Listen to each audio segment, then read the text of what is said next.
Alright, we took everything off our app press. We took our dies and our shell holders and everything off. One thing left on here was the slider and the coilator tube turret. So what we're going to do today is we're going to size bullets. Now, the whole second, one of the reasons why I bought this app press was to size bullets. Alright, so we've got us a whole coffee can full of 40 cal bullets, and we're going to size these to 401 on the sizer. But basically, when you're using your app and you're doing processing cases, you want this open end. But when you're using bullets, you want this closed end. And it comes with about, I think, 5. You can probably order different ones, but this is what the kit comes with. And basically, you want to find the guide that your projectile will fit through. So this one is too small, and it'll fit through pretty much every one of these, right? We know this one is way too tall, because what you want your bullet to be is you want your bullet to sit up over the top of this lip, because if not, you get another one, you get 2 bullets in there and it wants to jam up. So we know that one's not right. Same way with this one. So we know without a shadow of a doubt our bullet slider is going to be one of these 2. But being how this one sits up higher, we'll know that's the one we want to use. We want to use the one that is the tallest without being taller than the bullet in the slider. So let's reposition the camera, put it in the slider, and see how it looks. Alright, so we'll put our little feeder on. Like I said, you want the whole side in over the gripper. You just put it in place and it should lock in. And basically what we're looking for is we want to have just enough height. See how that's way lower than the bullet sits down further than the feeder, so we know that that one's too tall. So basically we'll take that one out. We know we have to use the shortest one. Then we can try it, and that way, if you look and see,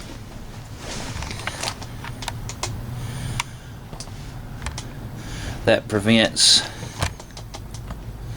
with a bullet sitting up slightly higher than this, your other bullet will sit right on top as it comes through the feeder, and you can't stack them. Okay?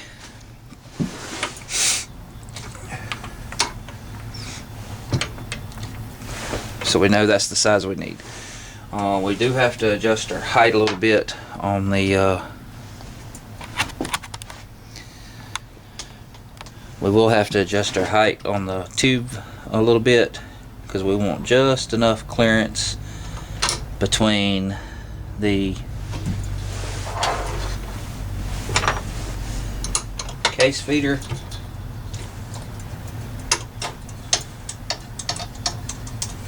so we'll loosen the bottom bolt, and then we'll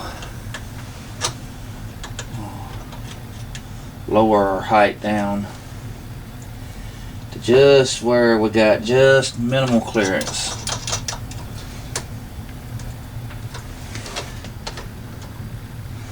Like so. Like I said, it's a little bit of a pain to get these things set up, but once they're set up, you can really go to town on some processes with these things. So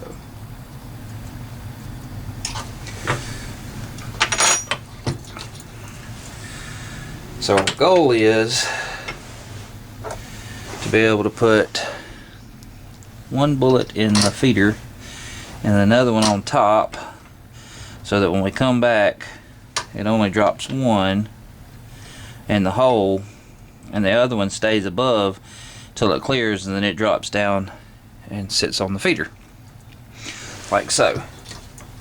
So the next one will feed in. That should be the nominal height. Make sure everything's torqued down.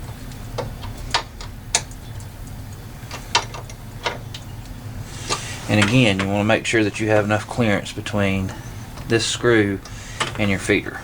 Okay? Now, what we've got to do is, since we're going to do bullet sizing, we have to get our sizing die. So let me grab that. Now they do sell a sizing kit that comes with the bushing, and you just change them out, and you'll be able to use the little catch bottle, just like with the primers. But since I have all these old style sizers for my breech lock press, and I don't feel like paying $10 a piece for new sizers, especially with the amount of sizers I have, we're just going to use the old style, which basically, just like when you were doing the bulge busting, your pusher, this is the 401 pusher, it'll go in your shell holder, that'll go in the top. Take our little Lee plastic spanner wrench and snug that down. Alright, now just like with the bulge buster kit, you have your die. This is the 401 push through sizer die. We'll just put on a bushing, right, and we'll put that under the press, and I want to align it to where I can get to the set screw pretty good. Alright, so that's in the bottom, pusher in the top, sizing die in the bottom.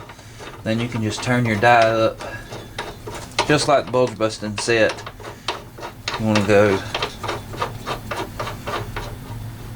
right where you have just a little bit of clearance, right, and then we can torque it down with our Allen key. And the reason you want to torque it down is because you start doing thousands of bullets, everything moving back and forth, it'll kind of vibrate a little bit loose. Alright, so now we're ready for a test. We'll put 2 bullets in, and this is what I always tell everybody, is to set it with just a couple of bullets, because if you try and do it with a feeder, as you put weight on this thing's going to flex a little bit. So we'll put our little catch pan under here, so it should push it through, drop it right in. The sizer should push it straight through, drop it in, feed the next one. Easy peasy setup. Now we'll put in 1 tube. What I find that what works best with this is just to do single tube staging on this, because you get 4 tubes full with all that weight. It kind of makes everything wonky around, and then as your weight lessens, as you empty them up, everything kind of moves a little bit, so that it kind of causes you some jamming issues. So I will go ahead and fill up the tube right quick. Good thing about these is I'm going to be sizing them nose down. So we'll set the tube up and we'll get right back to it. Alright, I am going to go over this right quick. The reason why I made this with just a little small slot, and typically I'll stack up another book or two to where this actually fits in here like so.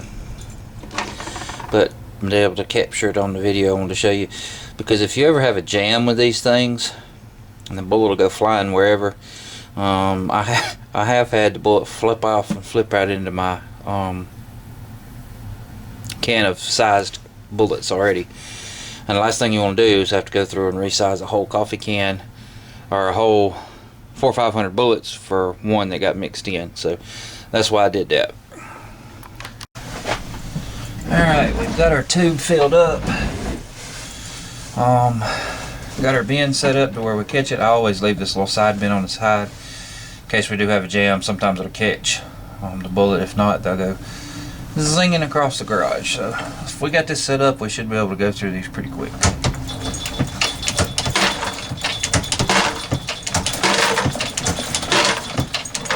And I would advise not filling your tube up until you've got all your settings dialed in, because if not, you're going to be taking a lot of bullets out and you're going to be slinging them across the workbench.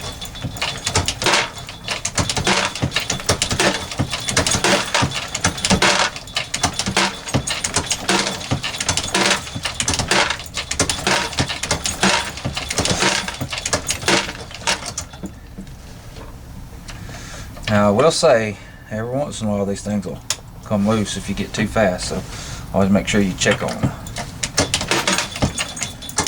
You'll get a feel for it.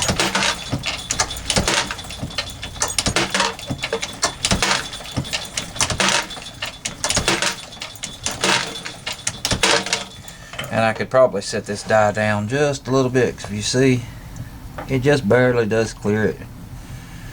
So it's fine, it's not rubbing or causing any problems, but we'll set it back up and show you some more.